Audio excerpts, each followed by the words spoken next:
I am taking a 4-month sabbatical leave.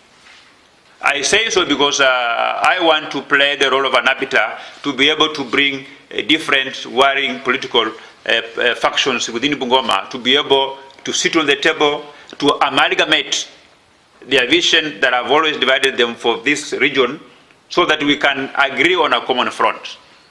And you know, you can't do that by wearing a uniform, so that for you to be able to be accepted, to be able to run these things. And I'll also be taking the time to consolidate, to consult with my people on what I've so far been able to achieve as a member of parliament in comparison with what I was promising them when I was moving around this region campaigning for my re-election. I'm also going to take that time to be able to ensure that my development agenda is in line with what my promise to the people was, and engage with the other stakeholders with a view of ensuring that this region moves in one direction. It pains me as a member of parliament, as a citizen of this country, as a resident of this county, that we are unable to sit down and agree, because we are children of one family.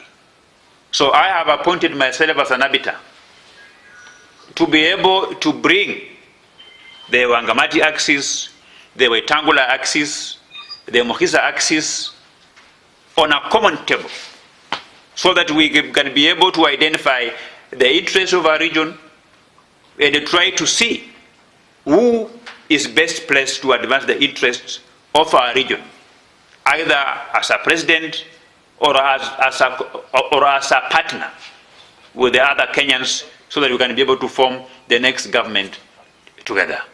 So that's basically what I wanted to brief to you. That is the big news that I have offered myself as an arbiter. I am taking a sabbatical leave for 4 months from high octane of national politics to be able to focus on my constituency. Once my constituency is all realigned, I will also be multitasking by also engaging the political leaders of this country. If Raila Odinga and Uhuru Muigai Kenyatta were able to speak together through the handshake, I still believe that we have room, that the political confusion that we have so far seen in my county, Bungoma, where we have more than 4 political factions that are always talking to each other, that we can be able to agree and kill 3 factions, so that we're going to have 1 faction or at most 2 factions. And what we are going to do is that I'm open to this dialogue. I want to remind the people of Bungoma that I am committed. I'm driven by the desire to see this country achieve her economic goals.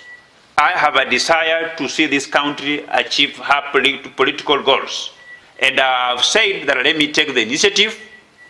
I'm the only person who is entering this type of negotiations and attempt to bring together all these warring factions with a good heart. Because I believe from where I sit, I have no competing political interest with Honorable Moses Wetangula.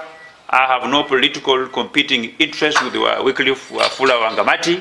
I have no political competing interest with Dr. Muhisa Kitui. So despite my age, I want to be the first person to attempt to bring all these warring factions together. And I know I will succeed because, largely because we are all driven by the desire for economic transformation of our region, for economic transformation of our people, and for the prosperity of this country. And having said that, I believe that we are also going just to be guided by the same desire to be able to come together and we move forward. I don't want to be, when I'm walking on the road, people are asking me, do you belong to Wangamati axis? Do you belong to a Tangula axis? Do you belong to Muhisa axis? So don't begin to ask me questions when you see me tomorrow having a meeting with the Wetangula, when you see me tomorrow having a meeting with the Wafula Wangamati, and his axis of Athanas Wafula Mnya and David Simiyu Eseli.